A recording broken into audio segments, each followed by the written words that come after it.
na cidade de Ilho.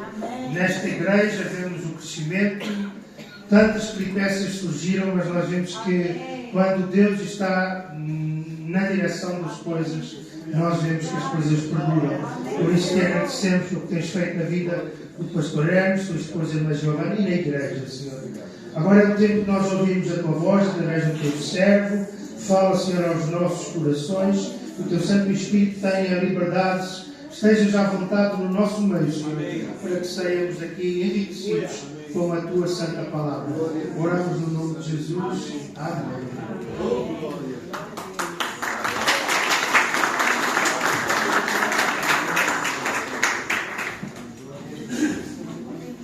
Bom dia, a paz do Senhor a todos. É uma alegria, um privilégio poder estar nesta manhã com vocês aqui, rever alguns irmãos, abraçar, e estar nessa terra tão boa, que nós amamos e gostamos de estar presentes aqui. Tenho desfrutado esses dias da companhia do pastor Hermes, irmã Giovana, a Robi, o Rui, pastor Joel. É tão bom estar com vocês aqui, saber que Deus está fazendo grandes coisas nesse lugar. O nosso Deus é o Deus que tem abençoado acima daquilo que nós merecemos. E conhecer um grande grupo aqui me faz muito feliz, e ver esses jovens aqui mostrando uma mensagem, dizendo: olha, cuidado, o que você vai escolher. Porque você pode não perceber, eu estou escrevendo um livro, já estou terminando o livro que eu estou escrevendo, e ele fala sobre a troca daquilo que é eterno por aquilo que é momentâneo. Eu estou baseando meu livro em Jacó e Esaú, quando Esaú tinha o direito de primogenitura, mas ele queria um prato de sopa. E ele então, por um momento da vida dele, ele troca a sopa pela sua primogenitura. Ele abre mão daquilo que era eterno por aquilo que ele tinha por momento. E o mundo hoje vive assim. Vive trocando o que é eterno por aquilo que dá prazer no momento. Na verdade, esse é o mundo que nós vivemos. É um mundo em que há muitas atrações, muitas coisas nos chamam a atenção. E nós queremos aproveitar de tudo aquilo que é bom. Eu tenho 2 netas. Uma neta tem 5 anos. E eu a levei no shopping, lá em Curitiba, onde eu moro, no Brasil, e comprei 10 fichas para ela de brinquedos numa casa de jogos. E ela entrava e pedia para sair. E eu falei: mas Sofia, não pode. É caro as fichas, você tem que aproveitar. Não vou, eu quero andar em todos. Nós queremos andar em todos. Não é verdade? E às vezes não andamos em nenhum. Queremos aproveitar, o mundo hoje quer aproveitar tudo, e às vezes não aproveita nada. Muitos adoram Jesus no domingo, mas durante a semana chamam Barrabás, querem estar com ele. Cremos que é um tempo que Deus vai envolver grandemente na Europa, em Portugal, e Deus vai fazer grandes coisas. Antes de pregar, eu quero te convidar a estar no concílio que começa quinta-feira. Jovens, o lugar de vocês é lá. Adultos, lugar de vocês é lá. Vamos ter culto de avivamento e poder. O concílio vai ser uma conferência de avivamento e poder. Eu creio em cura divina, você crê? Eu creio em batismo com o Espírito Santo. Eu creio em dons espirituais. Amém? Então, se você quer, vá lá conosco adorar quinta-feira à noite, sexta de manhã, sexta à noite, isso se você puder.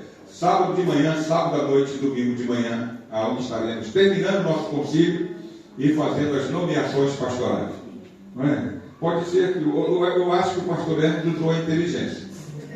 Ele me trouxe no último domingo, antes do concílio, deve ter mandado uma mensagem de WhatsApp no grupo da igreja, dizendo: não falte, o bispo vai estar lá. Eu acho, apenas estou pensando, se ele vê a igreja vazia, ele me muda, esteja lá. Jovem, dê o melhor de vocês. Ministra de louvor, começa a dançar lá na frente, manda a gente erguer a mão. Eu estou pensando na frente. Giovana, traga novos visitantes. Eu estou achando que é isso, eu estou só achando, é só. Estou brincando, eu sei o que Deus está fazendo nesse lugar. Deus tem feito grandes coisas aqui. E o salão realmente é pequeno. Vai ter que arrumar um salão maior. Glória a Deus. Vamos fazer 2 cultos, né, pastor? Amém. 2 cultos. Com tanto pastor, né? Pode fazer até mais, né? Pode fazer até mais. Todos os dias.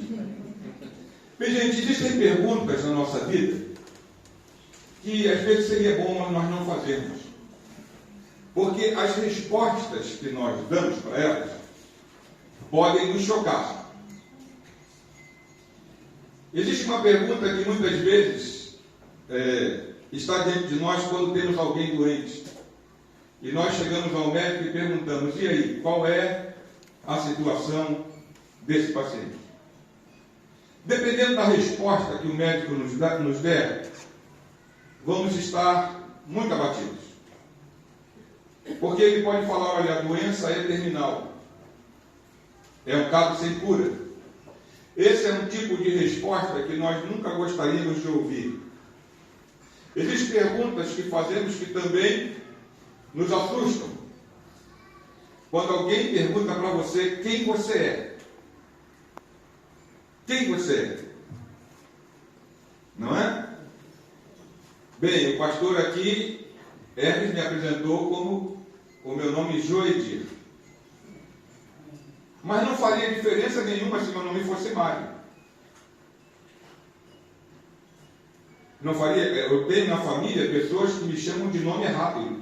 A minha prima, que vive comigo há muitos anos, ela me chama às vezes de Geodir.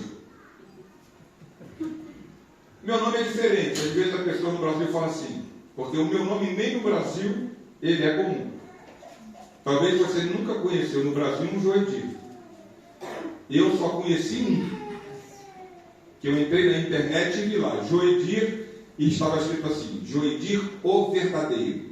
Aí eu falei para ele assim, aí eu mandei para ele assim, amigo, deixa eu te falar uma coisa, não é só você no mundo não. Eu também sou Joedir. Tá bom? Aí ele escreveu, tudo bem, seu Joedir, mas eu sou Joedir o verdadeiro. Eu falei, eu também. Aí ele falou, não, você não está entendendo, o verdadeiro é meu sobrenome. Eu falei, escrevi para ele, está pior do que eu, hein? Mas o nome não diz quem você é. Dizia muito no Antigo Testamento, ligado à sua profissão, ao seu caráter.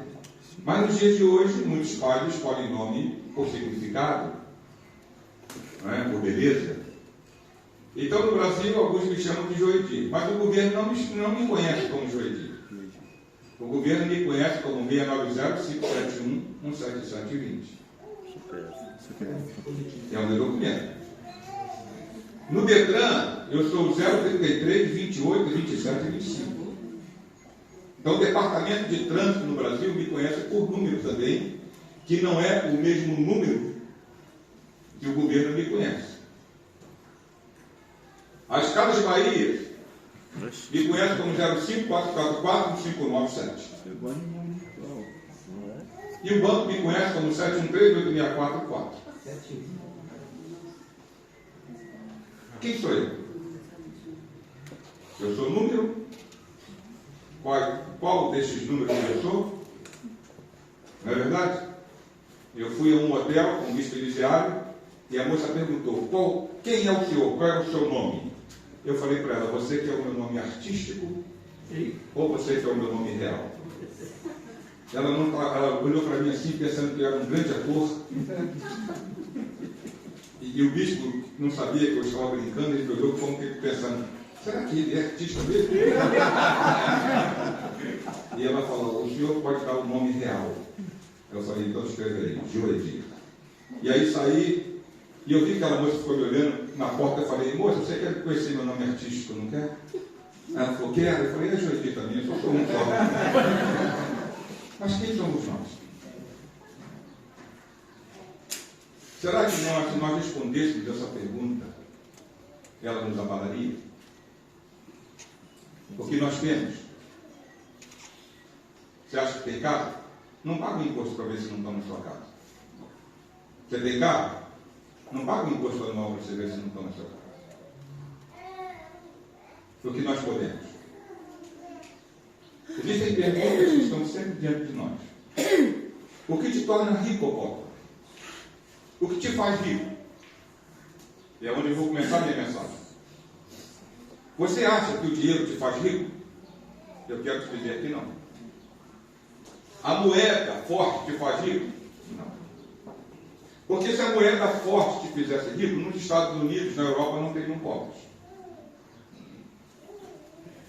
Temos ricos na Colômbia, temos ricos na Bolívia, temos ricos em países pobres como Suriname, temos ricos na Europa, mas também temos pobres. Eu fui em Kuala Lumpur, na Malásia, encontrei muitos ricos, mas encontrei muitos pobres. Não é a moeda que te faz rico, porque se assim fora, os países do primeiro mundo seriam todos ricos. É o trabalho? Não. Porque tem gente que ganha um salário mínimo e consegue construir. Tem gente que ganha 10 e não consegue construir. Se Deus fizesse rico o país de primeiro mundo, Deus seria injusto. Uma coisa que Deus não é injusto. Mas uma coisa Deus deu para todo mundo: o tempo. Em qualquer lugar do mundo que você for, você tem 24 horas de vida por dia. O que te faz ser rico ou pobre é como você usa o seu tempo. Você já viu que gente importante nunca perde tempo? Você já viu um médico de renome ficar te esperando atrasado no consultório? Ele não vai te esperar. Já viu um grande gerente de empresa ficar sem fazer nada o dia inteiro esperando quem quer conversar com ele? Não. Então existem coisas que não parecem estar interligadas com a vida, mas está. E eu quero interligar a sua vida à igreja. Eu quero que você entenda. Estou começando a te mostrar que às vezes nós vamos caminhando por um caminho sem entender aonde nós vamos chegar. E para isso eu quero te convidar agora sim a abrir a sua Bíblia no livro de Ageu, profeta menor. Livro de Ageu. Eu sei que alguns vão ter dificuldade de achar, né? Porque na verdade dizem que Ageu está na Bíblia, ele não saiu. Não é? Tem aquele profeta pequenininho que você às vezes passa por ele, eu comei e passa, né? Mas ele está aí. O ruim é quando você está na frente, né, e o pregador, eu não vou fazer isso aqui, aí ele fala assim: quem achou fica em pé. Aí você fica sem graça de não ficar em pé porque não achou. Aconteceu comigo. Eu sou muito rápido na Bíblia, muito rápido. Eu tenho muita facilidade com Bíblia. Eu já li a Bíblia toda por 43 vezes. E eu vou ler mais uma agora, chegando em casa. E eu decorei os textos: Gênesis, Levítico, Número, Deuteronômio, Josué, Juízes, Ruth, Samuel, 2 Samuel, 1 Reis, 2 Reis, 2 Reis, e embora, conheci a Bíblia toda. Então, quando fala um texto, eu abro fácil, porque na minha mente o texto já está ali. E eu tinha um grupo de pastores, uma equipa de pastores, e eu abri e falava para eles assim: vocês ainda não acharam? E os pastores ficaram chateados comigo. Aí, abria, até que um dia o pregador falou para abrir no Abacuque, que vem antes de Ageu, e deu aquele branco na minha mente. Eu comecei a procurar Abacuque, não achava, aí o pastor achou, eu fui em pé e falou: e aí, querida? O senhor não achou? Aí eu falei: ainda não, mas eu vou achar. Mas sabe aquele branco que você fica nervoso? Quanto mais agitado você fica, menos você vê. Parece que o texto subiu. Eu falei: meu Deus, não é possível. E ele falou: está difícil aí, meu amigo? Eu falei: não, está não, fica tranquilo. E aí eu fiquei em pé e falei para ele: demorei, mas eu achei. Aí ele riu e falou: achou? Eu falei: eu achei. Ele falou: então o senhor acerta a Bíblia e está de cabeça para baixo. Na verdade não tinha achado, né? Eu quero ler 4 versículos com vocês.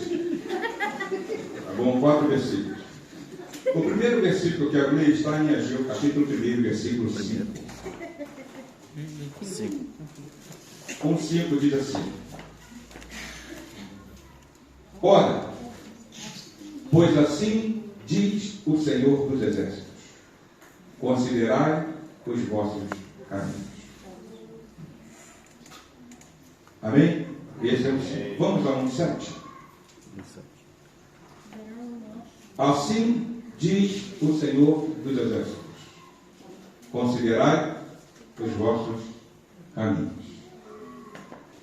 Percebam que o versículo 5 e 7 são iguais. Vamos ao capítulo 2, versículo 15. Capítulo 2, versículo 15. Agora, pois, eu vos rogo, considerai isto, desde este dia em diante, antes que se lançassem pedra sobre pedra no templo do Senhor. Capítulo 2, versículo 18. Diz assim: considerai, pois, vos rogo, desde este dia em diante, desde o 24º dia do mês 9, desde o dia em que se fundou o templo do Senhor, considerai essas coisas. Amém? Pode sentar. Bem, gente, eu vou pedir que, se você estiver com a Bíblia, mantenha aberta, porque o livro de Ageu, o profeta Ageu, ele é conhecido como o livro do profeta menor, ou dos profetas menores. São apenas 2 capítulos, e quando você olha, você vai encontrar 38 versículos somando os 2 capítulos. E esse livro tão pequeno, ele dá ênfase a um momento para refletirmos sobre ele. Porque um livro tão pequeno, ele vai nos chamar a atenção para nós pararmos um pouco. Os versículos lidos, eles têm a palavra considerai, pensai, reflitam. Temos vários sinônimos para a palavra considerar. O que o profeta Ageu está sendo usado por Deus é dizer para nós que existe um tempo na nossa vida que nós não podemos ficar nessa correria louca que o mundo nos impõe. Porque, irmãos, eu não sei para vocês, mas não parece que os dias já não têm mais 24 horas? É uma agitação, o ano começa e já acaba numa velocidade. Nós achamos assim, nossa, nós estamos chegando no final de maio. Lá no Brasil, um rapazinho falou para mim assim: bispo, o ano nem fica velho, fez 12 meses já mudou, é o ano novo. E é fato, o ano passa muito rápido. Quando éramos crianças, parecia que o dia era uma eternidade. Agora, os dias passam muito rápido. Alguém diz assim: ah, é porque chegaram as contas, agora você tem que pagar. Mas não é não. Porque depois que eu casei, os dias hoje parecem mais rápidos que quando eu casei. Então nós corremos para todos os lados. Não temos tempo de ficarmos parados. As mães já não querem mais esperar 9 meses. Não temos tempo de esperar comida no restaurante. Não temos paciência de esperar um computador ligado. Trocamos o computador por causa de 4 segundos. Achamos que um computador de 4 segundos é um computador lento. Se vocês virem o meu computador, vocês levam um susto. Ele é de 2008. Eu ligo ele, vou tomar banho, tomo um café, e aí ele está se preparando para eu usá-lo. Mas eu me dou melhor do que você, sabe por quê?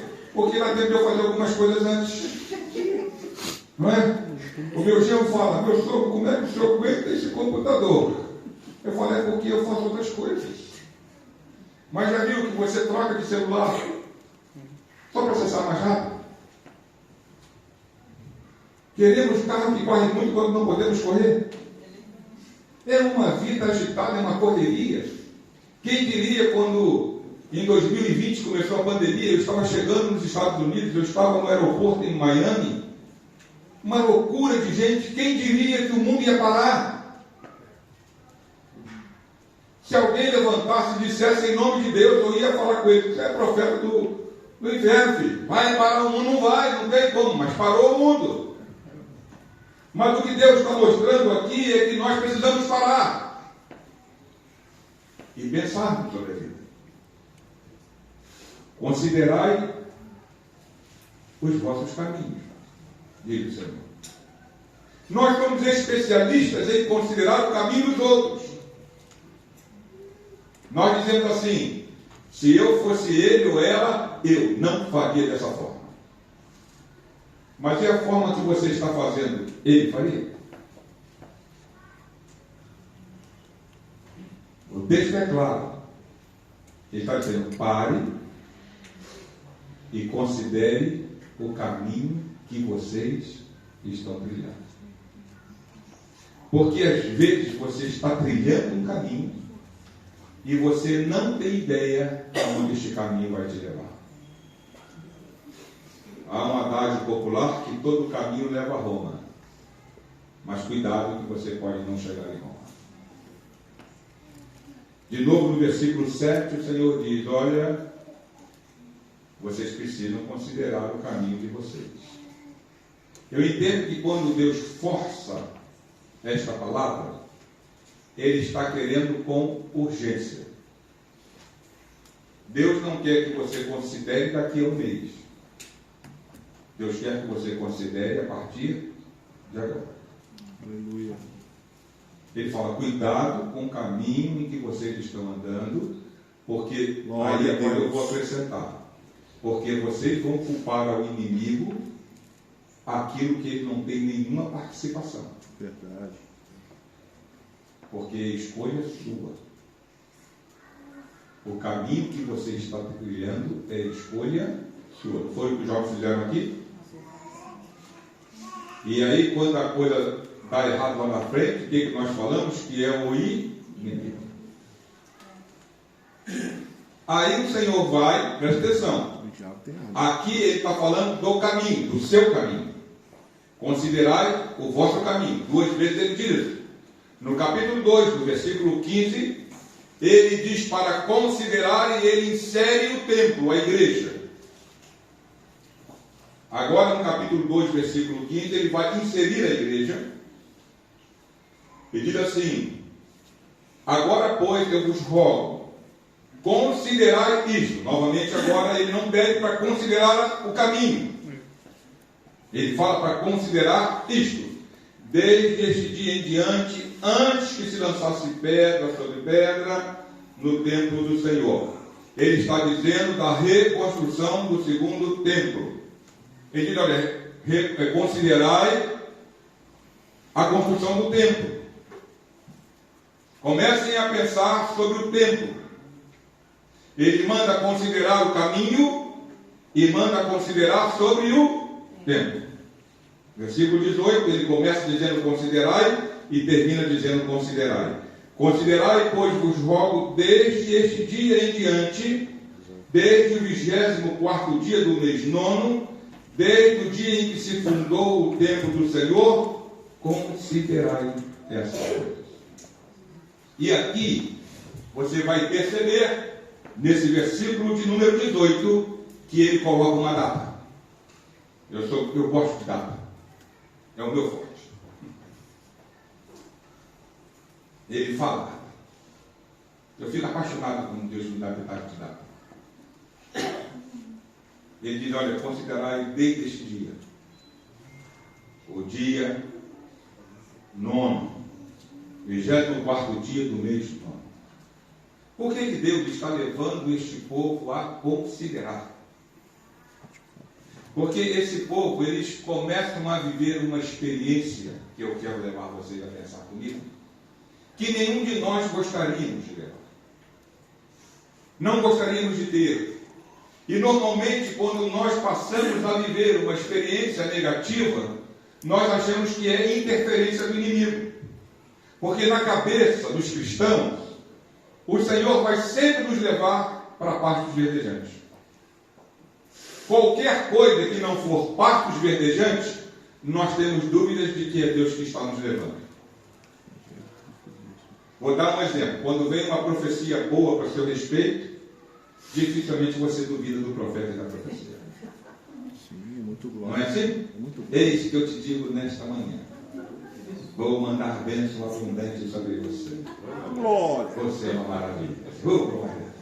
Aí vem o profeta: eis que eu te digo, miserável, tu vais sofrer. Aí você fala: o profeta não é de Deus, não, hein? Amarrado em nome de Jesus. É assim, não é? Está repreendido, está amarrado. Está vendo como é que nós somos? Ainda que nós não expressamos que a gente só espera coisa boa de Deus, mas é o que nós sentimos. E aí, quando a coisa vem contrária, você fala assim: o inimigo, pastor, ora por mim porque o inimigo está furioso. Deixa eu falar uma coisa: eu posso orar o que for, ele vai sempre estar furioso. Entendeu? Ele vai sempre te perturbar. Lucas capítulo 4, ele foi tentar Jesus no deserto. Lá diz Lucas capítulo 4 sobre isso. E aí Jesus venceu a tentação. E está escrito assim: e o inimigo se apartou dele por alguns dias. Se ao Senhor ele ficou perturbando, imagine eu e você. Não é verdade, irmãos? Então nós vamos vencer cada dia. Agora ele fala assim: considerar essas coisas. Vocês têm que considerar a vida de vocês e considerar o relacionamento de vocês com o templo. Está interligado. E aí Deus fala assim: vocês estão tendo o que é básico da vida. O que é básico da vida secular? É comer, é beber, é vestir, não é? Trabalhar, é o salário. Você trabalha, come, bebe e veste. Deus está dizendo: tudo isso vocês estão fazendo. Olha o que ele diz. Versículo de número 6. Deus dizendo: se vocês semeiam muito, ou seja, trabalham, recolhem pouco, comem, porém não vos fartais, ou seja, tem fome. Bebe, porém não vos saciais, ou seja, tem sede. Vestimos, porém ninguém se aquece. Ou seja, você tem roupa, mas está como se não tivesse. E o que recebe salário, recebe como num saco Furado. Deus está dizendo: olha, você tem trabalhado muito. Você está com 2 empregos. Você trabalha? Eu nunca tirei o trabalho seu. Você trabalha e você recebe o seu salário. Mas qual é o resultado de receber o seu salário? O seu salário não dá. Porque a intenção é: eu recebi o salário e recebi como se fosse num saco furado. Tem gente que leva 30 dias para receber o salário e gasta em 2 ou 3. No Brasil tem 13º, que é no final do ano. Aqui também tem, né? Mas tem gente que já em janeiro já quer o 13º. E se der o 13º, ele quer o 14º. Só os políticos podem. Tem gente que recebe e fala assim: esse dinheiro não dá para nada. Tem gente que, como Deus está dizendo: olha, você está trabalhando. Eu não tirei o trabalho. Mas não tem resultado do seu dinheiro. E aí você tem um vizinho que está morado do seu lado. Você sabe que a vida dele é mais simples do que a sua. E você vê ele construindo, você ganhando mais não consegue construir. Aí ele fala: como é que pode isso? Aí você come e parece que está com fome. Vou dar um exemplo melhor. Já viu quantas vezes você dormiu e acorda dizendo que nem parece que dormiu? Está cansado? Não é verdade que às vezes acorda e fala: nem parece que eu dormi, porque está cansado. Tem gente que come e está com fome, Deus não tirou a comida. Bebe e está com sede, veste, mas parece que não se aquece. Versículo de número 9. O Senhor falando. Vocês esperaram muito, ou seja, você estava com uma perspectiva muito grande dos resultados.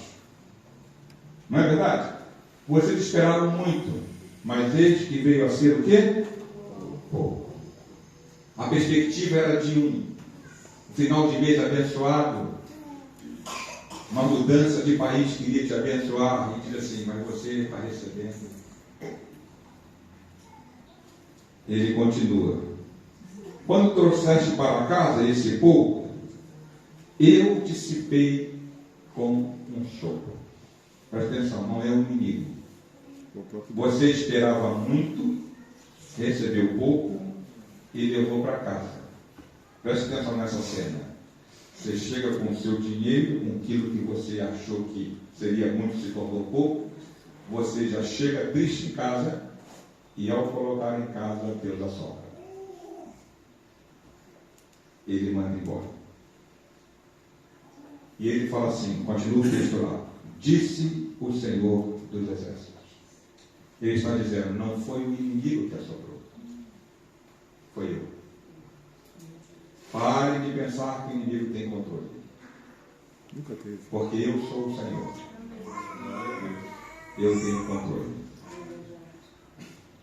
Eu sempre digo para vocês, jovens, para todos nós, que nunca é bom brincar com Deus nem com o diabo.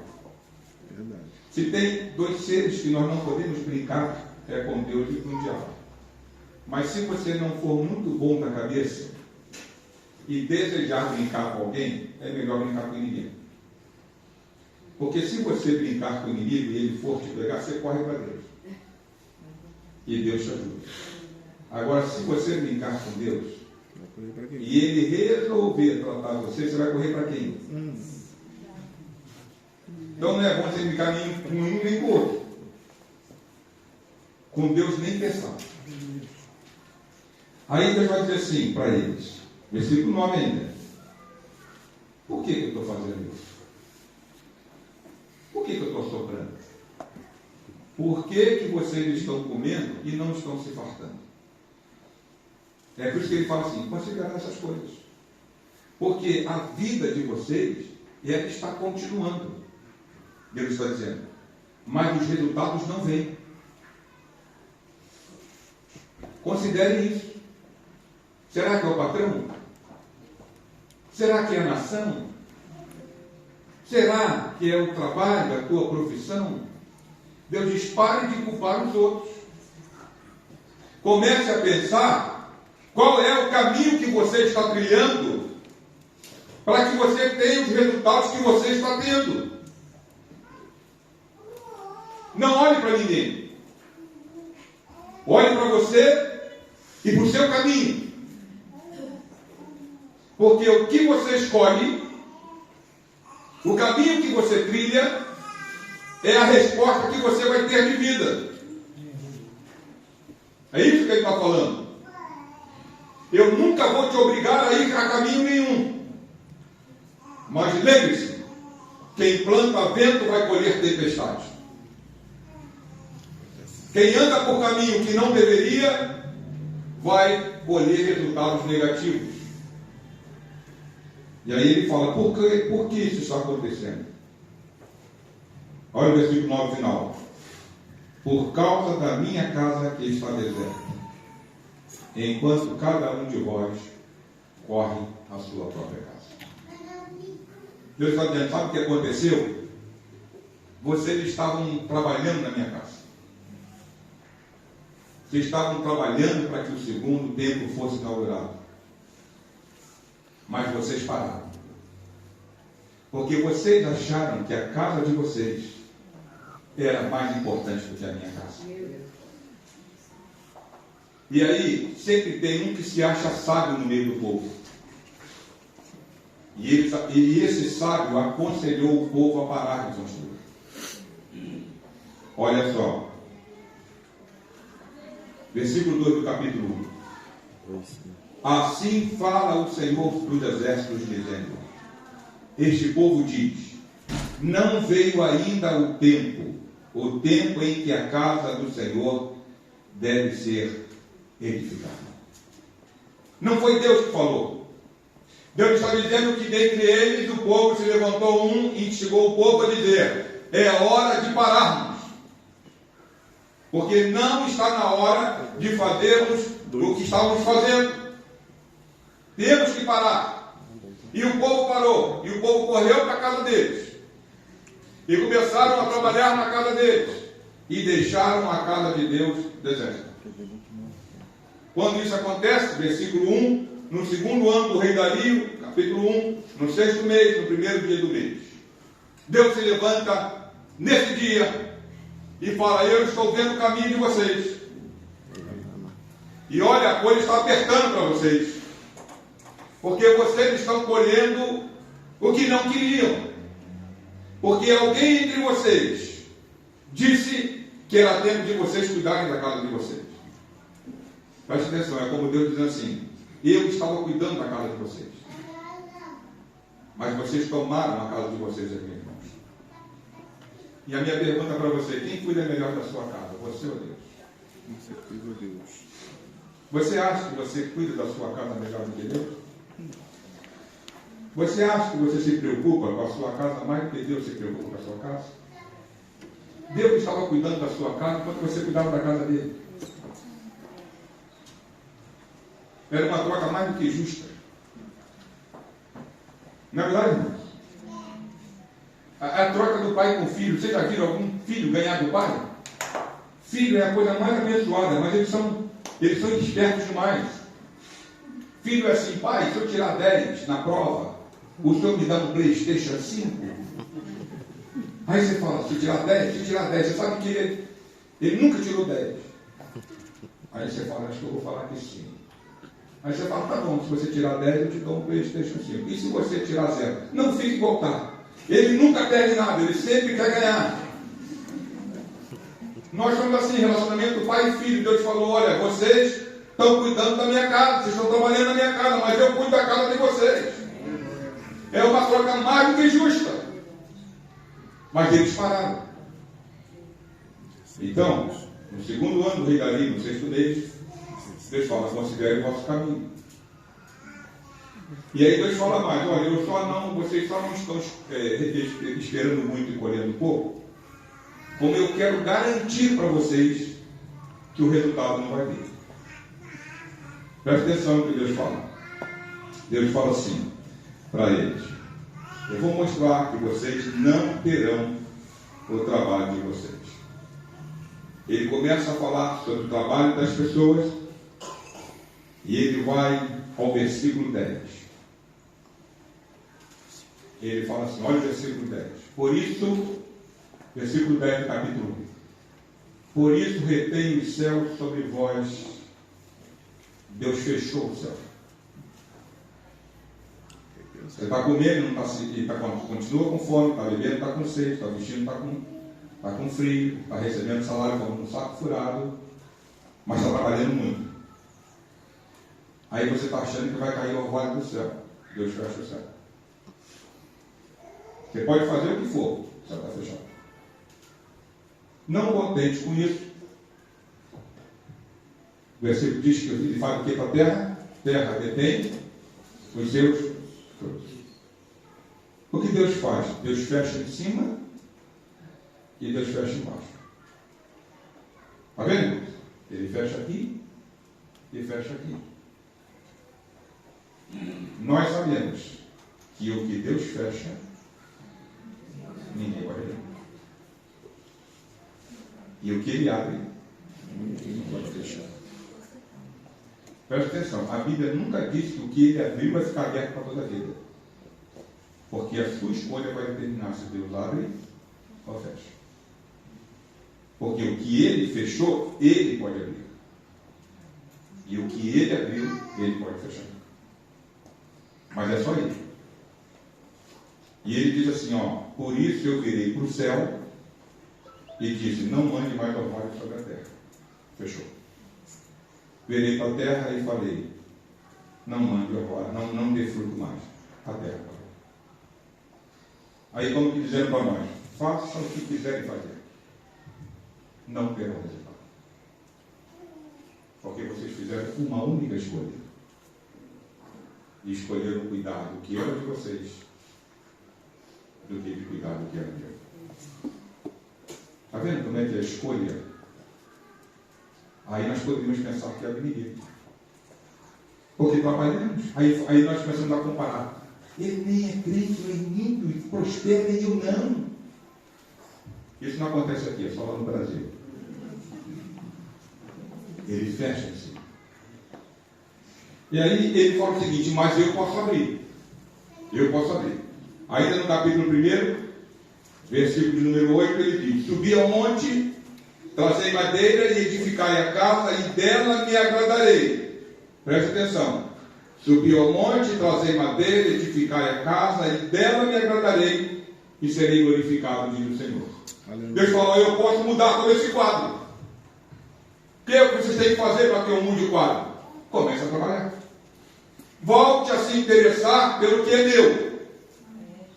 Porque aí eu vou abrir o céu, eu vou mandar a terra dar fruto e não vou mais soprar o seu salário. Glória a Deus. Deus fala, isso vai me agradar. E aquilo que me agrada, eu abençoo. Está vendo como é que agradar a Deus, estar no templo é importante?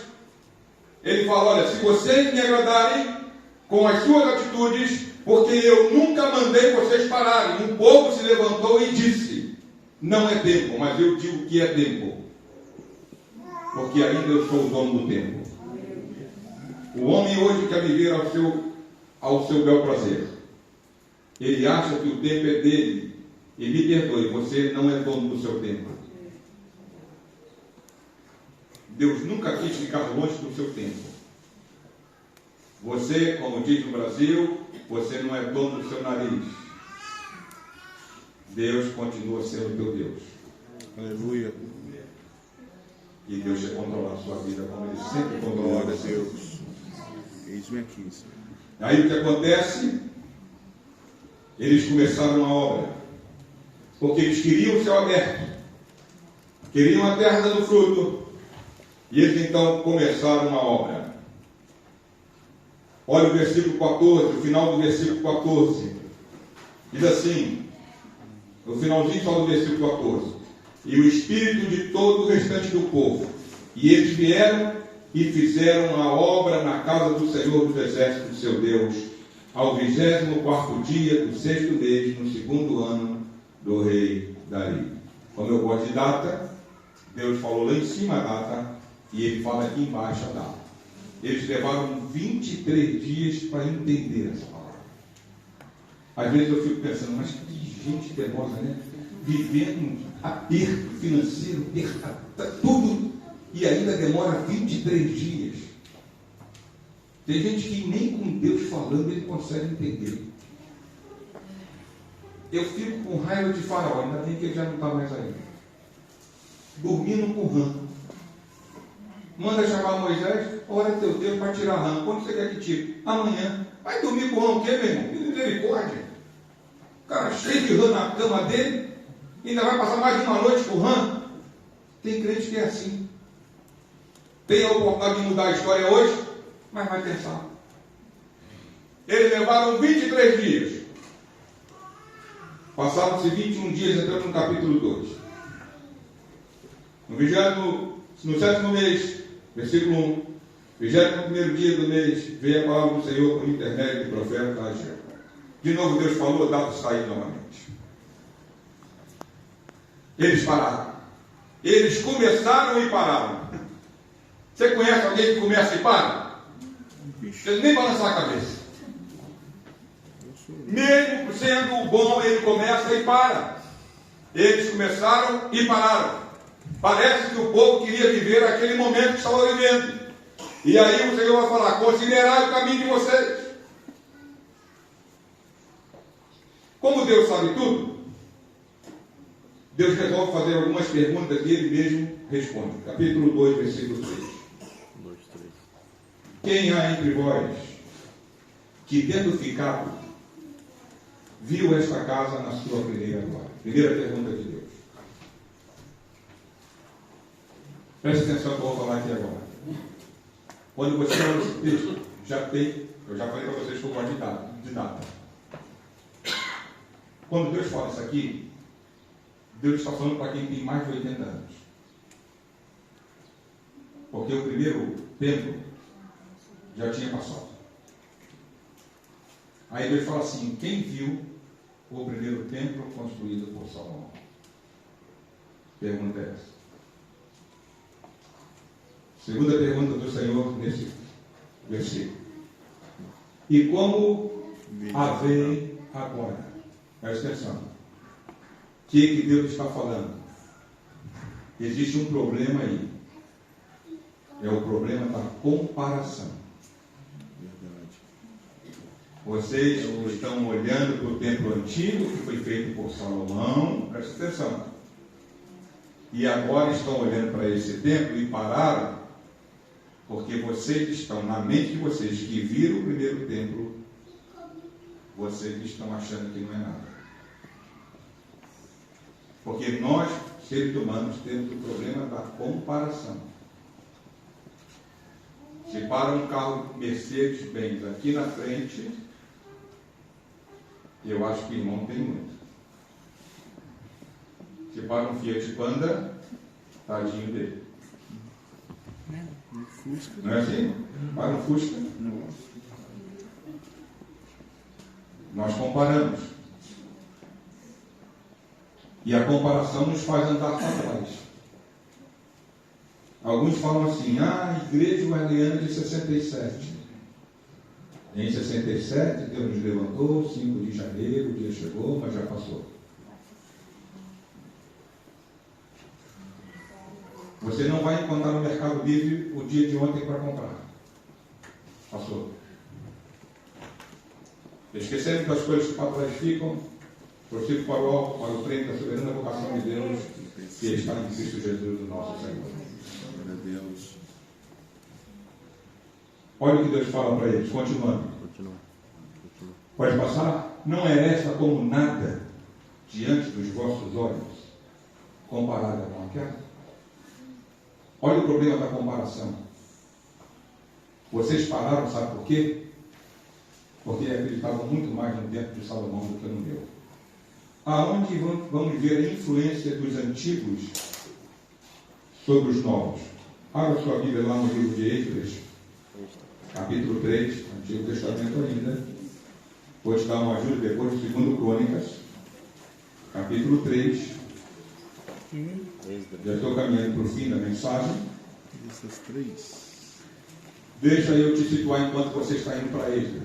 O livro de Esdras está relacionado à construção do segundo templo. Nesse tempo, ele está correlacionado a Ageu.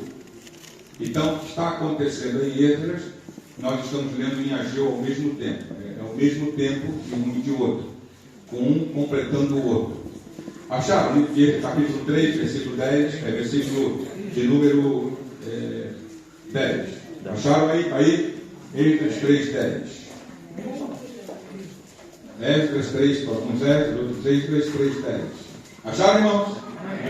Amém? Diz assim: quando, pois, preste atenção agora, os edificadores lançaram os alicerces do templo do Senhor, então apresentaram-se os sacerdotes, já vestidos e com trombetas, e os levitas, filhos de Asaf, com símbolos para louvarem ao Senhor, conforme a instituição de Davi, rei de Israel. Deixa a Bíblia aberta, olha para mim aqui. Eles estavam se preparando para uma grande festa. Versículo 11. E cantavam juntos por grupo, louvando e rendendo graças ao Senhor, dizendo: porque é bom, porque a sua benignidade dura para sempre sobre Israel. E todo o povo jubilou com altas vozes quando louvaram ao Senhor pela fundação da casa do Senhor. Olha para mim, o povo estava alegre, gritando, jubilando, a festa era a inauguração. Porém, versículo 12: muitos dos sacerdotes, levitas e chefes dos pais, já o quê? Já idosos daquela geração, que viram a primeira casa, o que eles faziam? Choraram em altas vozes quando à sua vista foram lançados os fundamentos desta casa. Mas muitos levantaram as vozes com júbilo e com alegria. Agora preste atenção, olha para mim. A festa tem um outro ambiente, porque era louvor, porque era cântico, todo mundo alegre, Mas de repente eles começam a ouvir um choro. Choro de lamentação em meio ao campo. E esse choro foi crescendo. Sabe por quê? Porque uma laranja podre, ela apodrece todo o cesto de laranja. Ela vai contaminando. E chega um momento que chegamos ao último versículo 13, que agora o número de vozes que cantavam era o mesmo número de vozes que choravam. Olha o que diz. De maneira que não discernia o povo as vozes do júbilo de alegria e das vozes do choro do povo. Porque o povo jubilava com tão altas vozes que o som se ouvia de muito longe, mas também chorava. Então agora, o barulho, você não consegue mais definir o que é. Ou é de alegria, ou é de choro. E quando isso acontece, eles param agora. Porque aqueles pais idosos disseram, essa casa é nada pela nossa. Vocês não viram. É muito difícil, irmão, as pessoas de idade ficar comparando. Ah, porque no meu tempo, o teu tempo já passou. Estão entendendo? Porque às vezes a comparação te faz parar. Ah, mas eu fazia isso quando eu era novo. Por que te impede de fazer hoje? Não é verdade? Ah, Bíblia, eu estou pensando assim, vou ceder a minha vez. Mas Deus mandou você ceder a sua vez comigo? Ou é você que define o seu tempo ou é Deus? Vamos caminhar para o fim agora. Agora para o fim, realmente. 858. Voltando lá. Abacuque. Você vai ver agora o final de Abacuque. Abacuque não chupa Ageu. Eu passei aqui para Abacuque. Ageu. Você vai encontrar agora o que está acontecendo aqui. Deus fala para eles assim. Vocês pararam, né? Porque vocês acharam que Salomão não está mais aqui. Porque às vezes nós temos muita esperança no homem. Nós achamos que o homem vai mudar a história. Ah, se na igreja não tiver uma pessoa rica, ai meu Deus. A partir do momento que a gente começa a confiar em homem, Deus sai da nossa vida. Deus não pode ser comparado a homem nenhum. E Deus fala para eles, olha, isso agora eu vou traduzir aqui, a minha versão, a versão do Joidia, é como que Deus dizendo assim, eu sei que vocês sabiam que Salomão foi o homem mais rico da terra. Se Salomão estivesse vivendo hoje, ele seria o primeiro da revista Forbes. A riqueza de Salomão é incomparável. Então as pessoas, quando veem uma pessoa do tamanho de Salomão, quer estar do lado de Salomão. Pelo menos para tirar alguma coisa dele. Entendeu? Tem demais. Mas Deus diz assim para nós, Salomão foi embora, como qualquer ser humano vai. O ser humano, ele tem um tempo de vida. Aí ele fala, eu vou falar uma coisa para vocês. Versículo 8 do capítulo 2. 8:2. Minha é a palavra. 8. Glória a Deus. E meu é o ouro. Diz o Senhor dos Exércitos. Presta atenção no que ele está dizendo. Salomão tinha muito. Salomão tinha muito. Mas é nada comparado ao que eu tenho. Salomão tinha poder sobre uma certa riqueza ligada a Israel. Mas minha é prata. Minha prata, meu ouro é Ageu. E meu é o ouro. Ele queria dizer, nunca vai faltar nada enquanto vocês estiverem comigo. Pode faltar Salomão, pode faltar Joidia, pode faltar quem quer que seja. Eles passam, mas eu não passo. Estão entendendo? Eles passam, mas eu não passo. Aí Deus fala assim para eles. Porque o ser humano, ele quer entender o que Deus vai fazer. Esse é o problema. Aí Deus fala assim, eu vou matar a curiosidade de vocês. eu vou fazer o seguinte. Preste atenção, Deus fala, versículo de número 6, do capítulo 2. Ele fala assim: porque assim diz o Senhor dos Exércitos. Ainda uma vez, daqui a pouco, eu farei tremer os céus e a terra. Deus está dizendo assim: olha para mim aqui. Daqui a pouco, quando vocês perceberem, eu, o Senhor, farei tremer os céus e a terra. O que ninguém consegue fazer, eu vou fazer. Eu vou tremer os céus, vou tremer a terra, o mar e a terra seca. Versículo 7. E farei tremer todas as nações, e virão coisas preciosas de todas as nações. Deus está dizendo: eu vou fazer tremer tudo, sabe por quê? Porque eu vou tirar a riqueza deles para vocês. Eu vou começar a tremer. No início eles não vão querer dar, mas vai tremer, vai tremer, vai tremer. E eu vou começar a trazer as coisas preciosas que eles têm guardado como tesouro, e vou trazer para a minha casa, porque a minha casa ela é minha, e eu a sustento, e eu faço, e nada vai faltar na minha casa. Quem nunca pensou que vai dar, vai ter que dar, porque eu vou fazer tremer. Isso, eu vou fazer tremer, e vai vir de longe. Fique tranquilo, porque vem. E aí ele fala, e depois disso tudo, depois de eu suprir a necessidade da prata, do ouro, da minha casa, eu vou encher de glória. Aleluia! Esse é o maior presente que ele tem para a igreja. Eu vou encher a minha casa de glória. E aí, terminando, a glória desta última casa, versículo 9, será maior do que a da primeira, diz o Senhor dos Exércitos. Ele fala: vocês viram a outra casa, viram que era bom, viram que a fumaça entrou naquele lugar, viu que tinha ouro, viu que tinha prata. Eu vou encher este lugar e vou falar: a glória da segunda casa vai ser maior do que a primeira, porque eu vou encher muito mais do que a outra. Aleluia. E ele termina dizendo: e neste lugar, versículo 9, eu darei a paz. Diz o Senhor. Ele fala: eu vou restaurar tudo. Você que entrou aqui abatido, desesperado, ele diz: olha, você que está achando que está com fome, mas não está. Se você entender a obra, ele diz: olha, nunca vai faltar. E a minha paz vai te acompanhar. Aleluia! Glória a Deus. Estão entendendo o que Deus está dizendo nessa manhã? São escolhas. Uma simples escolha de dizer: vamos deixar a casa de Deus para cuidar de nós. Aí Deus fala: não, eu nunca falei para vocês fazerem isso.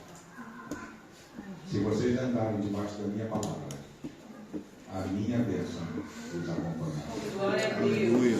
Quer para a direita, quer para a esquerda, quer para frente, quer para trás, por todos os lados, se andarem conforme a minha palavra, a minha bênção os acompanhará. Mas se escolherem partir para o tempo de vocês, dizendo que vocês são os senhores do tempo de vocês, pode ir para a direita que não tem medo. Pode ir para a esquerda, que não vai encontrar nada. Sou até capaz de fechar em cima. Sou até capaz de fechar embaixo.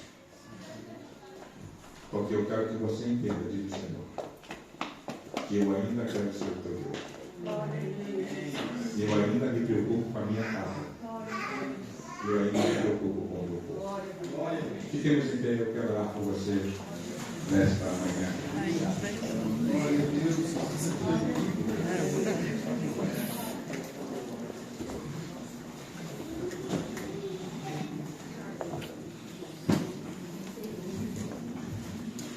Nosso Deus é muito bom, né? Vale a pena servir a um Deus como o nosso Deus, que ensina detalhes para nós. Né? Ensina detalhes, ele diz: olha, quem sabe nesta manhã eu encontro aqui pessoas que estão tendo os céus fechados sobre a sua vida. Fechados no sentido de nada está dando certo, aparentemente. Os resultados não estão vindo. Talvez você tenha trabalhado muito e você não tem visto o resultado, e você às vezes pensa, se você é brasileiro e está aqui, você pensa, não valeu a pena eu sair do meu país. Se você é português e está aqui, você diz, Portugal foi melhor. Se você de outra nação está aqui e olha que dificuldade, eu quero te dizer, se o céu se fechou, Deus pode abrir nesta manhã. Se a terra não está dando fruto, Deus pode ordenar que a terra dê fruto. Deus faz coisas que nos surpreendem. Ainda que o solo seja de pedra, se Deus quiser, sai fruto dela. Não saiu água da rocha? Nada pode resistir à voz de Deus. Quando Ele fala, a voz dele é ouvida em todos os lugares. Não há quem possa resistir o poder de Deus. E Ele diz assim, agindo eu, quem impedirá? Agindo eu, quem impedirá? Ou sou o Deus que abro, e sou o Deus que fecho. Eu ordeno e as coisas acontecem. Aleluia. Eu abro sepulcros e trago para fora os sonhos que vocês enterraram. Talvez vocês enterraram alguns sonhos. Deus está dizendo, eu posso ressuscitar nesta manhã. Israel enterrou sonhos. E ele disse, eu, Senhor, eu abro as sepulturas e trago para fora os sonhos que vocês enterraram. Vocês dizem, não há mais esperança. Mas vocês não se lembravam de mim, que eu sou o Deus da esperança. Eu restituo. O inimigo tomou, mas eu restituo. Eu dou em abundância. A vergonha que você passou, eu te darei duplicada a honra. Aquilo que foi destruído, eu vou te ajudar a reconstruir, porque eu sou o Senhor. Se você caiu, eu te levanto. Eu te tomo pela mão direita e digo, não temas, eu te ajudo. Eu sou o teu Deus. Eu sou o teu Senhor. Eu sou o teu Salvador. Vocês são preciosos aos meus olhos. E eu quero dar em abundância. Diga, Senhor. Senhor meu Deus, louvado seja o teu nome, Deus. O Senhor está acima de tudo. Acima de tudo. Ah, Deus. Nunca se ouviu de Deus como o Senhor, que trabalha para aqueles que nele confiam. Um Deus que não se esquece de ninguém. Talvez algumas pessoas entraram nesta manhã, ó Deus, apenas por estarem entre nós, como que se fossem escolhas delas, mas o Senhor as trouxe neste lugar, para dizer que ainda que alguém não saiba o nome delas, o Senhor sabe. O Senhor nos conhece antes mesmo, como diz a tua palavra, de que fôssemos formados. O Senhor declara de que ainda que uma mãe se esqueça do seu filho, o Senhor não se esqueceria de nós. Não importa onde estamos, para onde vamos, os teus olhos estão sobre nós. Ó Deus, mas o teu povo muitas vezes tem tantas tarefas que não consegue mais parar, não consegue refletir. E a tua palavra nesta manhã é: considerai os vossos caminhos, diz o Senhor. O Senhor está dizendo: pare um pouco. Tire um tempo em meio a tanta batalha de vida, a tanta luta, a tanto estresse. Pare um pouco. e comece a pensar em mim, nos meus caminhos. Comece a pensar nos resultados que vocês estão tendo, diz o Senhor. Porque eu quero de novo abençoar a tua vida. Aleluia. Ó Deus, e nesta manhã céus estão fechados aqui. Abre, Senhor. Porque o Senhor é o único que pode abrir. Tu tens a chave. Nós não temos para onde ir. Como diz o teu servo, para onde iremos nós? Se só tu tens palavra de vida. Não temos a quem recorrer a não ser o grande eu sou. Jeová Rafá, o nosso Deus. Eu sou o mesmo ontem, diz o Senhor, hoje e serei eternamente. Vem, Machuque, canta lá. Ó Deus, abre o céu. Abre o céu, Senhor, sobre a nossa vida. Que a terra dê frutos, Senhor. Que a igreja avance. E que, ó Deus, nós possamos nos preocupar em querer o melhor para a tua casa. Porque, ó Deus, quando nós nos ocupamos com a tua casa, o Senhor se ocupa com a nossa. Cuida da nossa casa, Senhor. Nós estamos trabalhando na tua. Glória a Deus. Cuida da nossa família. Cuida, Senhor, dos nossos parentes. Ah, Senhor, tem misericórdia. E abençoe, ó Deus. Ó Deus, a igreja em Írio estará completando 6 anos no dia 24 de agosto. Está pequena, às vezes não tem recursos. Faça tremer os céus. Faça tremer a terra seca. Faça tremer o mar. Faça tremer as nações. Porque o Senhor Deus diz: minha é a prata, meu é o ouro. Eu sou o Senhor de abundância. Eu sou o Senhor que supro todas as vossas necessidades. Aleluia. Ó Deus, obrigado por essa manhã. Obrigado por esta igreja. Obrigado por este povo, Senhor. Obrigado pela vida do pastor Hermes, demais pastores, irmã Giovana, presbíteros, diaconistas, líderes, membros dessa igreja, amigos. Que esta casa seja conhecida como um pedaço do céu aqui na terra. Ah, Senhor, pedaço do céu aqui na terra. Seja tempo de refrigério, tempo de paz, tempo de salvação, tempo de alegria, tempo de dança, tempo de celebração, tempo de cura, tempo de batismo, tempo de unção, tempo de dons espirituais. Senhor, o mover do teu Espírito neste lugar, Senhor. E a minha oração nesta manhã, em nome de Jesus. Amém, amém, aleluia.